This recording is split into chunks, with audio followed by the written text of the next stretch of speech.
The portrait that unveiled a family's dark secret. When we moved into our new home, my in-laws gave us a gift. A portrait.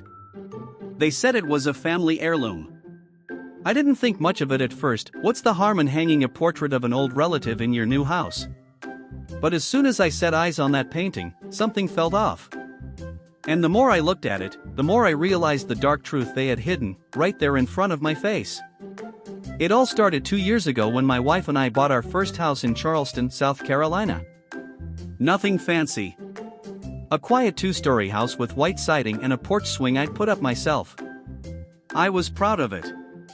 After 2 years of double shifts and countless sacrifices, the house was ours. It wasn't some big mansion or anything like that, but it was ours. And that felt huge. We moved in during spring, perfect weather, and the whole process felt like the start of something big. I'd been working crazy hours, doubling shifts just to make this dream come true, and my wife picked up extra hours at the hospital too. We'd saved every penny for this house, and it finally paid off. But there was one thing that cast a shadow on our excitement: my wife's parents. They never liked me. Not outright, but the feeling was there. It was always in the way her mom would sigh when she saw my truck pull up, or how her dad never looked me in the eye when we spoke. They never said it aloud, but you could feel it. That weekend, when we moved in, they came over with a big housewarming gift. My father-in-law carried it in himself. A tall, heavy painting wrapped in an old, dusty sheet. "It's a family heirloom," he said, and then his wife went on and on about how it had been passed down through generations.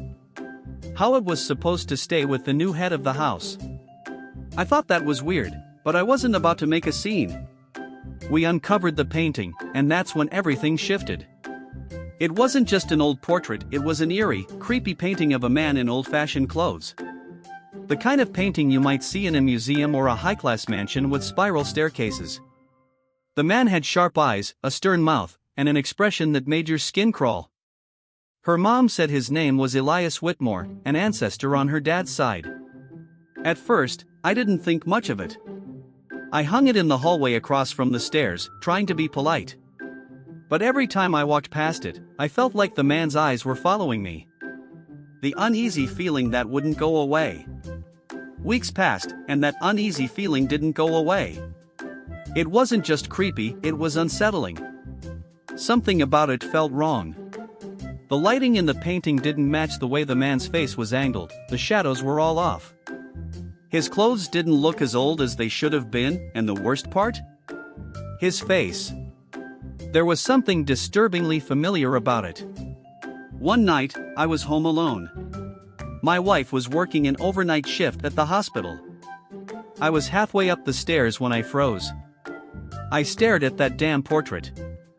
I don't know what happened, but something came over me. Without even thinking, I grabbed it off the wall and took it down to the basement. There, under the single light bulb hanging above, I just sat with the painting. I didn't know why I couldn't let it go, but I couldn't. It felt like it was calling me, like I needed to uncover something hidden. I turned the painting over, and the back was sealed tight with an old paper label stuck to the frame, the kind you'd see on museum pieces. It read, Elias Whitmore, 1883. I googled the name. Nothing. No records. No ancestry hits. Not even a mention in the local archives. That's when I decided to dig deeper. The discovery that changed everything. For the next few weeks, I took pictures of the painting and started sending them to art forums, Reddit threads, anywhere I could get feedback. One guy replied and said that the man in the portrait looked almost identical to a painting in a historical collection in North Carolina. But the background was totally different. The original painting had an ocean behind the man. Ours had a field with a house in the distance. The guy even sent me the picture of the original. He was right. Same man. Different setting. I went back to the frame again. Something still wasn't right. I peeled off the backing until I managed to get behind it. And that's when I found it. A folded, yellowed paper. It was brittle but still readable. It was a letter, dated 1972, signed by someone named Benjamin Whitmore. The letter was chilling. Benjamin talked about covering up the truth and mentioned a necessary lie to protect the family name. He said the portrait was created to honor someone who didn't deserve it. That Elias Whitmore was a stain on the family. He even mentioned that the original painting had been altered, painted over to hide the truth. At that moment, anger flooded through me. I couldn't believe what I was reading. I took the painting to an appraiser in downtown Charleston.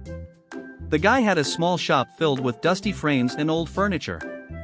He spent about 20 minutes looking at it before confirming what I had feared. It wasn't from the 1800s. It was a fake, painted in the 1970s to look older. The family's dark secret. I showed all of this to my wife. She thought I was overreacting at first, said maybe her parents didn't know about it. But I pushed her to ask them. She called her mom that night. As soon as she brought up the portrait, her mom went silent. Then she said she didn't want to talk about it and hung up. That was it. I went back into research mode. I started looking up public records tied to her family, anything I could find. That's when I found the article from 1974. It was about a man named Elias Whitmore Jr., arrested in connection with multiple disappearances in the Charleston area. He wasn't convicted, but he was considered the prime suspect in at least 4 missing person cases, including 2 children. The photo in the article showed a man who looked just like the man in the portrait, same face, same cold eyes. I printed out the article and showed it to my wife. She turned white. She had never heard of this man. She called her dad this time. He denied everything, said I was digging up trash. He claimed Elias was a misunderstood relative and that all the stories were just rumors. That's when I realized it was all a cover-up. They knew. They knew. The truth that shattered us. I asked them straight up why they gave us the portrait. Why now? Her mom just said, it was time. That's when it clicked. It was a test. They gave us that painting, knowing full well who that man was. Not a proud ancestor, but a predator. A monster they wanted to keep buried. And they wanted me to carry that burden. I couldn't let it go. The search for answers that led to a dead end. I couldn't sleep that night. Every time I closed my eyes, I saw that damn portrait, staring back at me. The image of Elias Whitmore haunted me, and I knew I couldn't walk away from this. I couldn't just forget. I didn't tell my wife what I planned to do next. She was already overwhelmed, and I didn't want to drag her deeper into this mess. But I had to keep digging.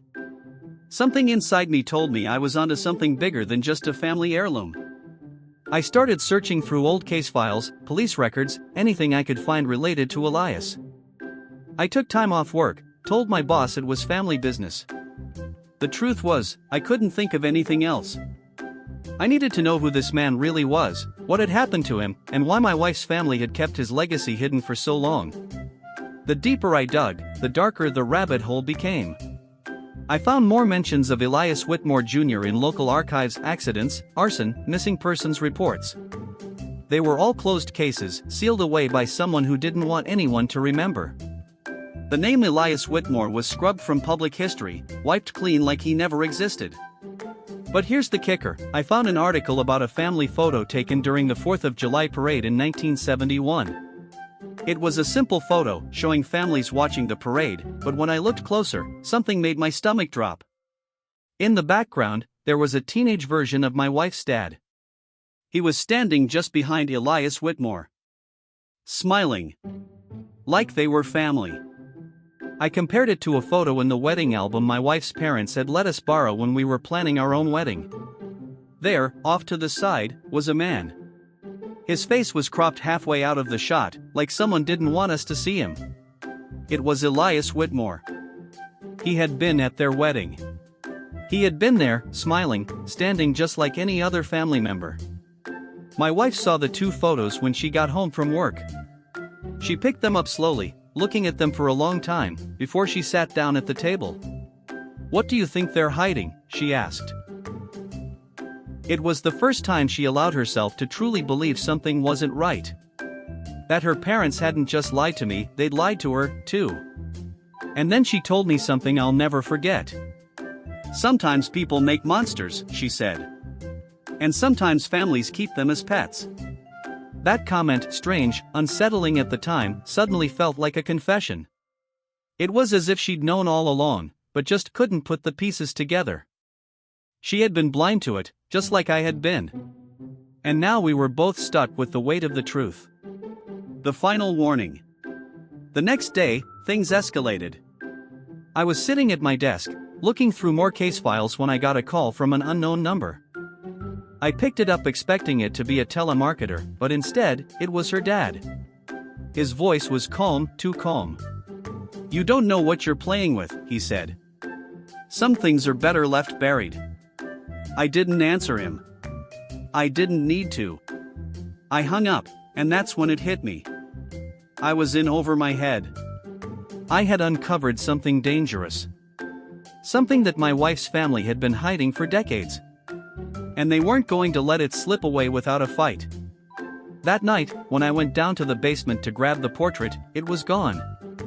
I searched the house, every room, every closet, under the couch cushions, but it was nowhere to be found. I asked my wife, but she hadn't touched it. No one had been in the house. No house guests. The front door was locked. Someone had broken in. But not to steal anything else. They only took the portrait. The break-in and the vanishing portrait. Later that night, at 3:12 a.m., the motion lights in our backyard flickered on. I checked the security camera footage. A tall man in a dark coat walked through the yard. He stared directly into the camera before the feed went static. When I went back to check the footage the next day, it was gone. Wiped clean. Just like that. I was terrified. My mind raced as I thought about everything that had happened. The break-in. The missing painting. The weird phone call from my father-in-law. I couldn't ignore it anymore. They were covering something up, and they were willing to do anything to keep it buried. I decided to confront my wife's parents, but I knew it wouldn't be easy. They had always been good at manipulating situations, twisting the truth, and playing the victim. But this time, I wasn't backing down. The confrontation and the truth. I showed the article about Elias Whitmore Jr. to my wife. She turned pale as she read it. She had never heard of him before.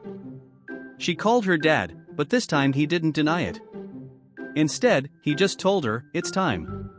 That's when I realized something dark. This wasn't just a family heirloom. It was a warning. A message. A test. They knew exactly who Elias was. And they gave me that portrait to carry the burden, to keep the secret for them. That night, after everything had been revealed, my wife finally broke down. She admitted that her dad had always been cold, controlling, but she never connected it to anything like this. She also admitted something else. When she was a child, maybe 6 or 7, she woke up one night to see a man standing in the hallway, watching her. She always thought it was her imagination. Now, she wasn't so sure. The final showdown. A few days later, the motion lights in our backyard went off again. This time, I didn't wait. I went straight outside to check the camera. It was another dark figure, walking through the yard, stopping by the fence. But this time, I had something they didn't expect. I grabbed the USB drive with all the evidence I had collected, the family history, the photos, the research, and I took it to the lake. I knew exactly what I had to do. The truth was out there. But I wasn't going to let it destroy everything I cared about. I drove to Lake Marion. When I got there, I saw him. Standing by the water, his eyes cold as ever. My wife was with him. She looked lost, pale, and confused. Like she had been crying for days. "You should have stopped," he said, his voice as calm as ever. "You could have had a quiet life." I didn't respond. I just tossed the USB drive into the lake. "Try me," I said. For the first time, he looked shocked. And then something incredible happened. My wife stepped back from him. Slowly, she pushed him. He stumbled. Lost his balance. And fell into the lake. He didn't come back up. We waited. Nothing. And my wife whispered. He always said he couldn't swim. The aftermath and new beginnings. A week later, the files went public. Everything. The truth came out. The story hit the news. Investigations opened. People were arrested. Families filed lawsuits. The past of Charleston, the dark, ugly truth, was finally revealed. We moved. Changed our names. Started fresh. She took therapy. I took it seriously too. But here's the part I'll never forget. I had a chance to stop it all. To walk away before it got too deep. But I didn't. And when I dragged my wife into it, I dragged her into hell. Sometimes, justice comes at a cost. Sometimes, revenge burns everyone in the room, even the one holding the match.